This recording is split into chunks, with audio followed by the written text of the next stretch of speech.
Good evening and welcome to ITV News. This is Monday night's calendar. Hello there, thanks for joining us. Here are tonight's main stories. A delivery driver who murdered his boss at a Yorkshire FedEx depot after telling colleagues there will be death is jailed for life. The victim, Philip Woodcock, was just months away from retirement. He was described as caring and honest, and his death has devastated all those who knew him. I'll have the full story in just a moment. An emotional return for ice hockey fans as they were back at Sheffield's Utilita Arena for the first time since the player Adam Johnson died in a freak accident there.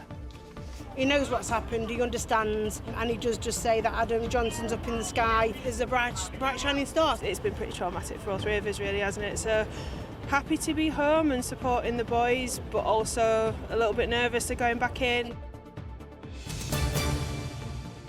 Parenting, how more and more working mums across our region are cutting short maternity leave as they grapple with the cost of living crisis. And I'm with one artist in Castleford whose paintings have been sold across the world as Christmas cards, and he has a very special technique.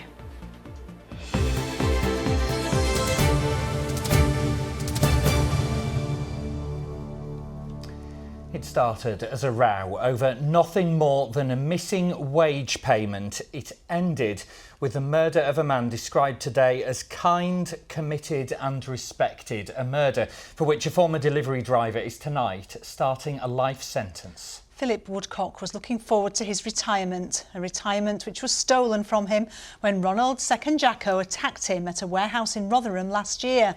The wages he said were missing had been paid to him just an hour earlier. Well, Matt Price has been following the case and joins us from where that attack happened. Matt, the judge said Second-Jacko was self-obsessed and used brutal violence. This was a horrific case, wasn't it?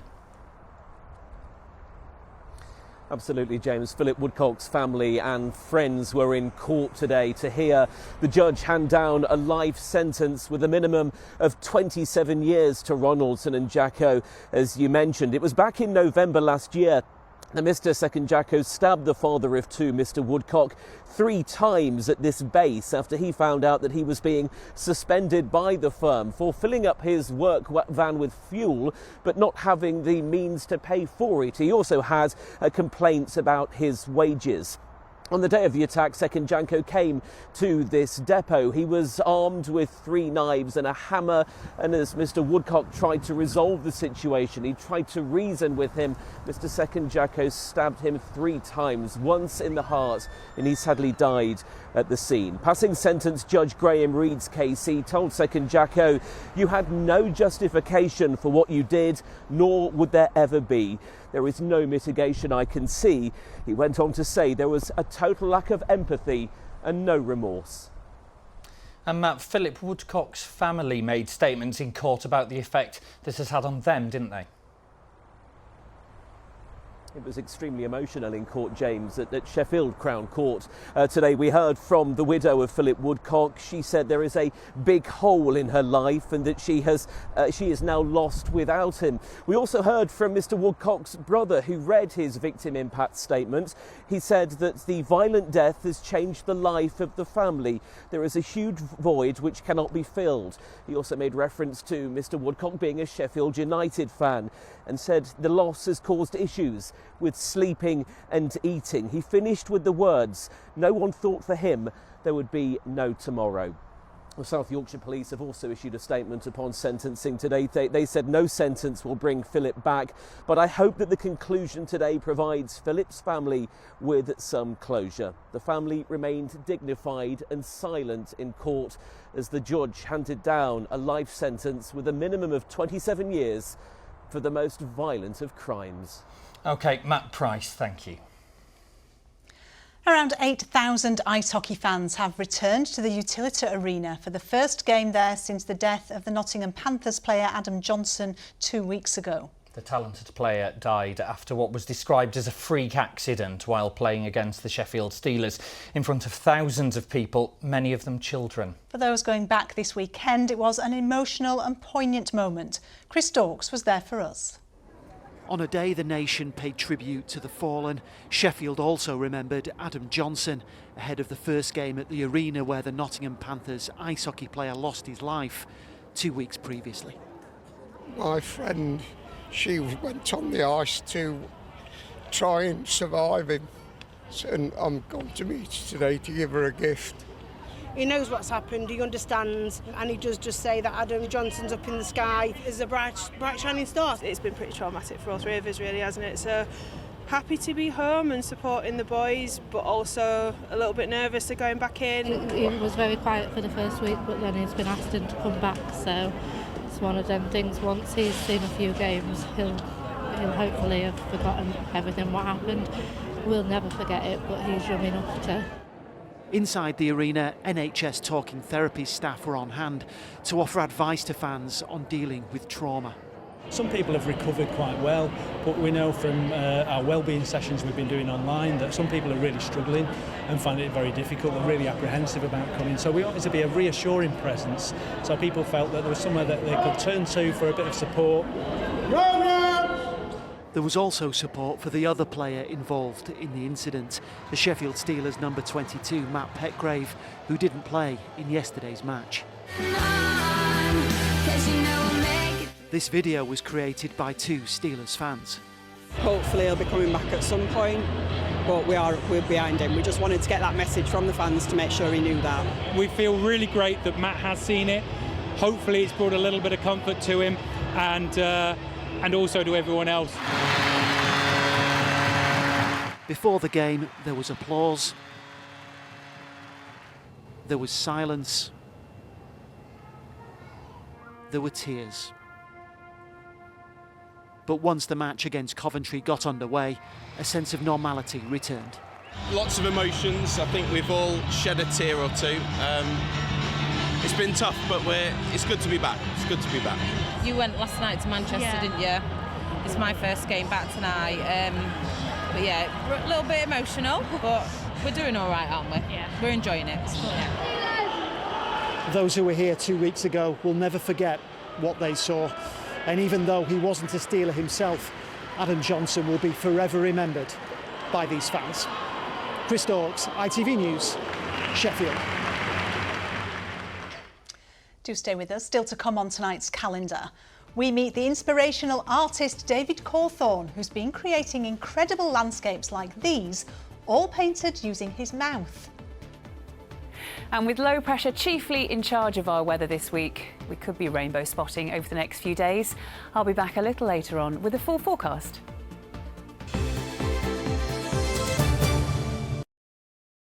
A jury has listened in tears to emotional tributes from the family of Gracie Spinks as the inquest into her death continues. It's believed 23-year-old Gracie was stabbed to death by a former colleague while tending to her horse in Duckmanton near Chesterfield in 2021.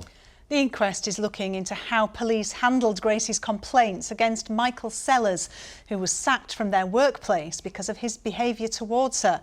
Michael Billington was in court earlier as her family read out pen portrait statements in tribute to her.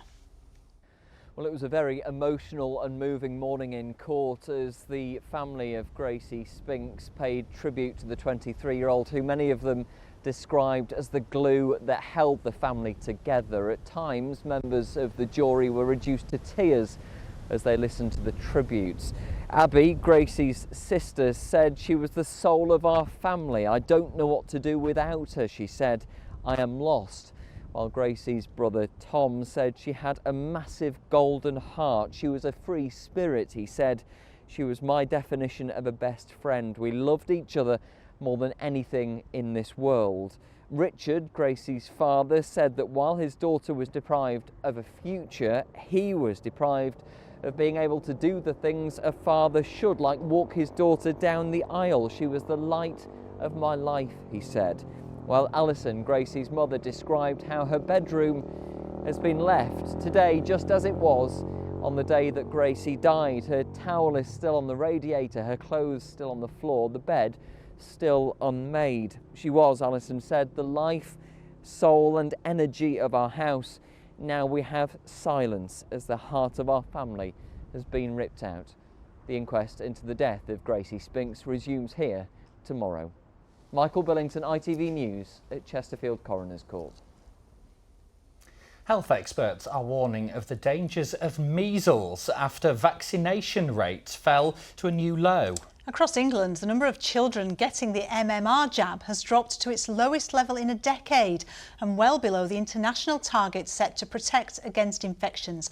Doctors are now urging parents to make sure their children are protected. Well, I've been taking a look at the vaccination rates here in our region and finding out just how serious the complications from measles can be.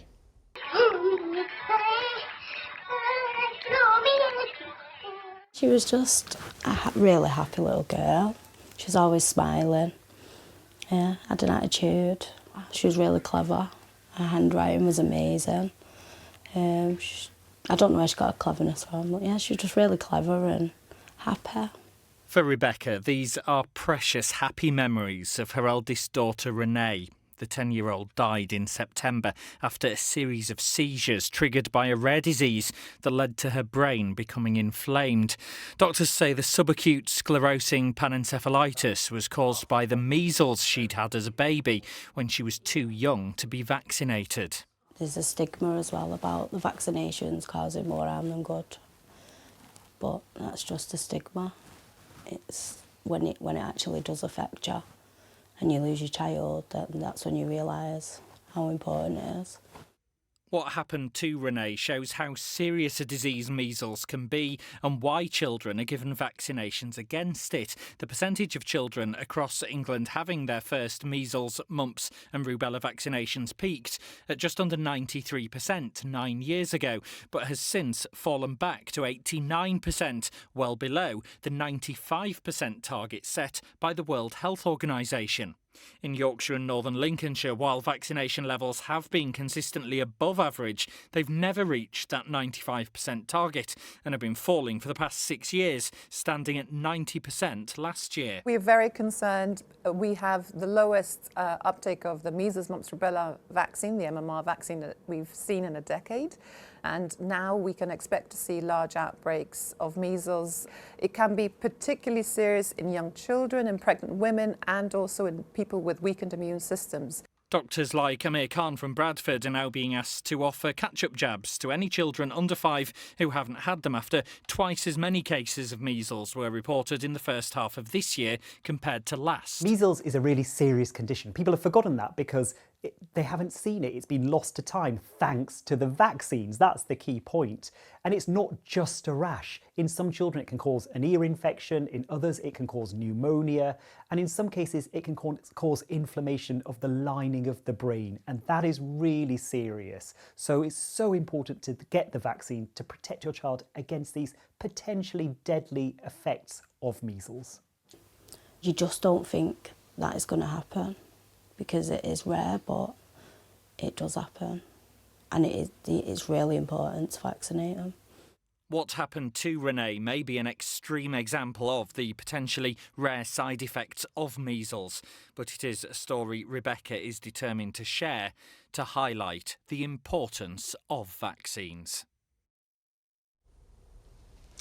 Well, the ITV Evening News continues at 6:30. Here's a look at what's happening with Charlene White. A shock return to the government for a former Prime Minister. David Cameron has been appointed as Foreign Secretary as part of a cabinet reshuffle by Rishi Sunak. He also sacked Suella Braverman as Home Secretary. We'll have all the latest on a dramatic day at Downing Street. Also tonight, the 4th named storm of the autumn hits the UK. So why are we having so much bad weather? And a final farewell to Sir Bobby Charlton. Thousands turn out for the football legend's funeral in Manchester. All that and more from 6:30.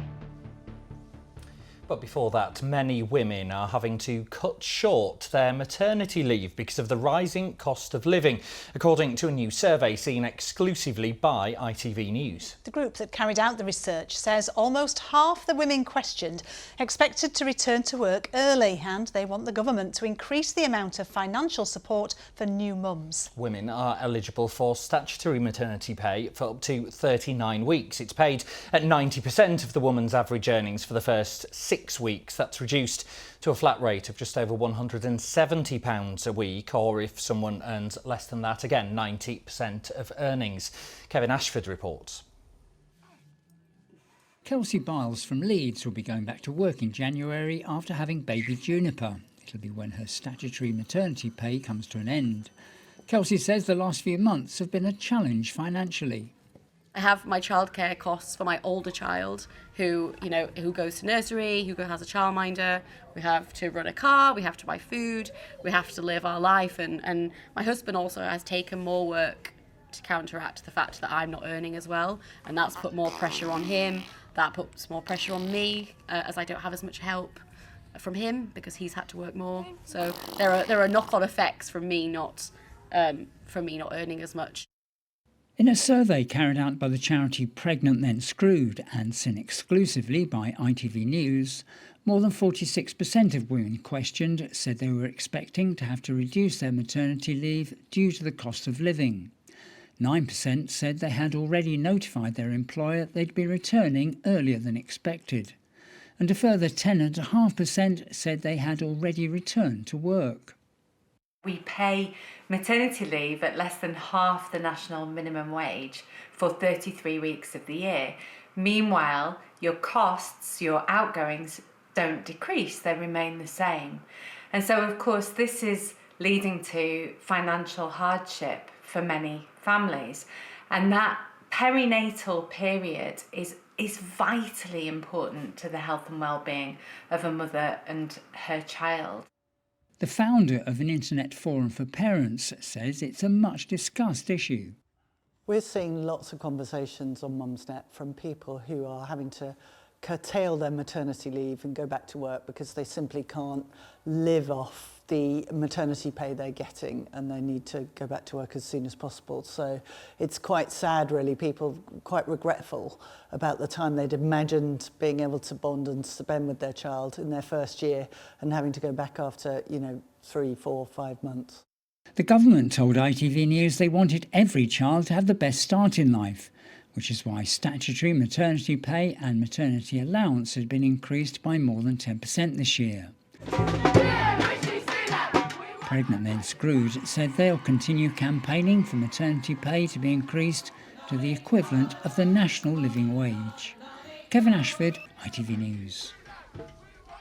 Right, time for some sport now, and another one of our football managers is out of a job tonight.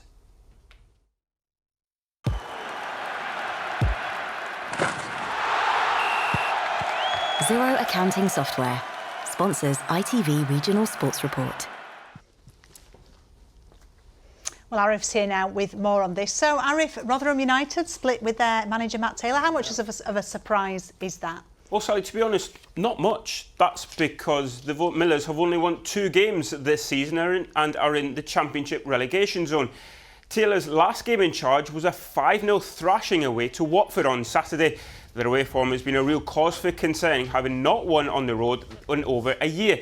Matt Lax from the New York Talk podcast says his sacking was inevitable. It's a shame it's ended like this, but I think it's the right call all around. The Watford game was just nothing really. It's difficult to exactly put your finger on what the problem has been, but I think that in itself is the problem, and that's a sign that things aren't going right from top to bottom on the footballing side of things. So it was a straw that brought the camel's back, but it was already quite a heavy load before the Watford game, I think. Arif, let's move on to the Championship now, and just one winner. Yeah, it wasn't a great weekend for our region's team, Sally. Just the one win, and it was Leeds United as they came out on top in the second tier against Plymouth. Dan James scored for the 3rd home game in a row to put Leeds ahead midway through the first half.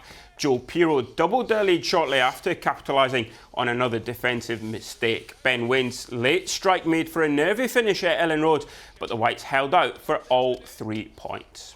Now we're going to skip over League One as Barnsley lost, and in League Two we only had 2 winners.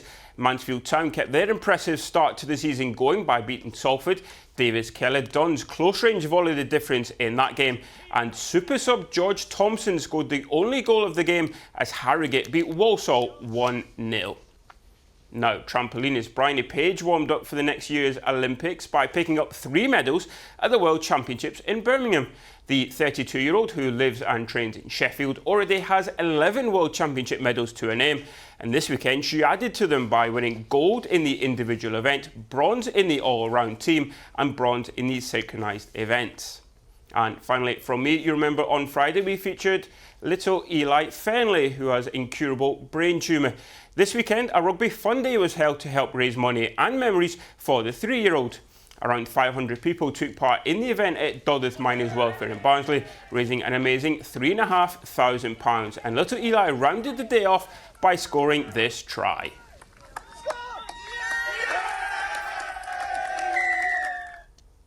Brilliant little end to that day, isn't it? Fantastic effort from little Eli and Eli's army. Aaron, yes. Thank you very much indeed. You're welcome.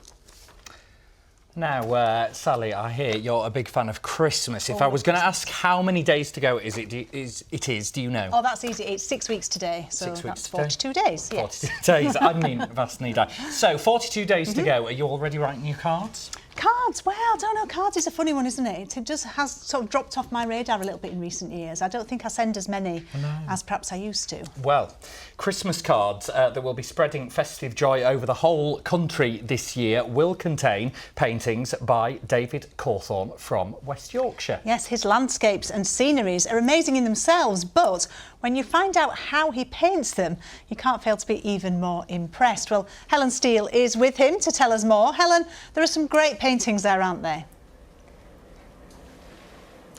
There are indeed. I'm in David's studio here in Castleford, and I'll give you a little tour. Just behind me here are some of those Christmas cards that we've just mentioned.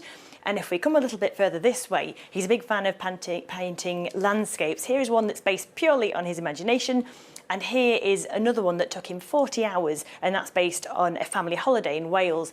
And we'll just go a bit further this way, and here are a few more of the Christmassy ones we mentioned that might feature in his cards. And just over here, we'll head over here, and this is David in action. And I think it's fair to say that you might be surprised at how David paints.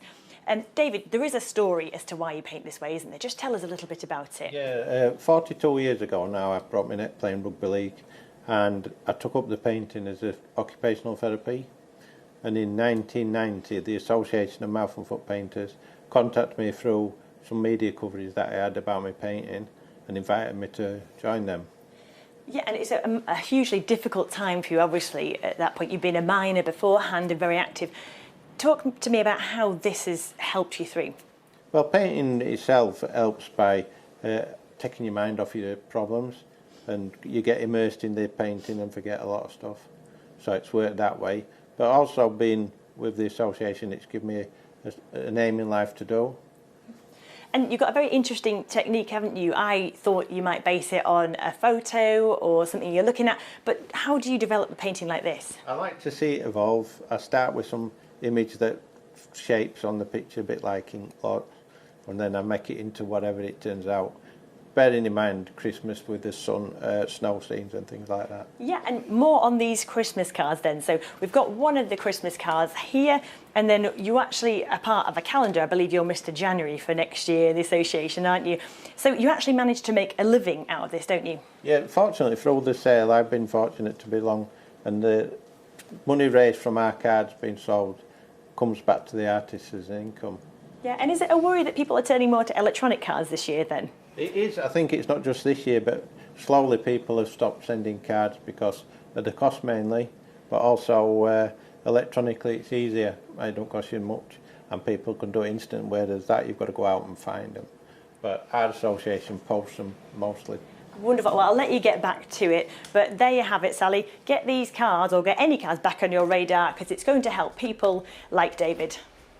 Helen, they're fantastic, aren't they? And maybe I will revive the tradition of sending cards. They're really great, aren't they? And getting a Christmas picture like that through your door, it does start to get you in the mood. They will be beautiful to hang on your wall. They will, especially when they're local images as well, because they've come, you know, from where you are to other people. Don't like sending them to people, giving them to people you see every day. I'm against that when it comes to cards. I know I'm not getting one. You won't be getting one. You're not off my list. I just have a policy. Weather time now. Here's Joe Blythe. Good visibility on the horizon. TUI sponsors ITV Yorkshire Weather. Thank you. A very good evening to you. An unsettled few days ahead. Our fourth named storm of the season, Storm Debbie, brought heavy rain and strong winds for a time this morning, clearing through to showers this afternoon into this evening, and still some rather gusty winds across the north of England for a time tonight. In general, the next few days will stay unsettled with more showers to come, and there'll be a cooler feel to our weather as we approach the weekend. A conveyor belt of low pressure systems moving in from the Atlantic as we go through the rest of this week. Temperatures will be around average at best. There'll be showers around, but a few brighter interludes with some autumnal sunshine, and it will feel cooler towards Friday and Saturday.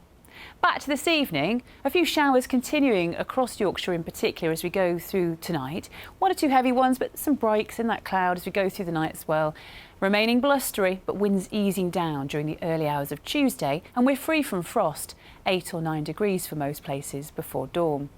On to tomorrow, the sun will be rising at 7:30 and it sets at 4:10 tomorrow afternoon. An unsettled day to come tomorrow with showers around, some of these merging at times to form longer spells of rain, and perhaps there'll be a rumble or two of thunder with that heavier bursts of that showery rain during the day. Into the afternoon, temperatures will struggle to exceed 12 or 13 degrees. So it's not feeling particularly pleasant, but it's not as windy as today. And over the next few days, there will be a bit of brightness here and there, but it does look unsettled and showery. Friday giving us some sunshine, hopefully. Temperatures dipping both by day and night as we roll towards this weekend. Enjoy your evening. Bye-bye. TUI sponsors ITV Yorkshire Weather.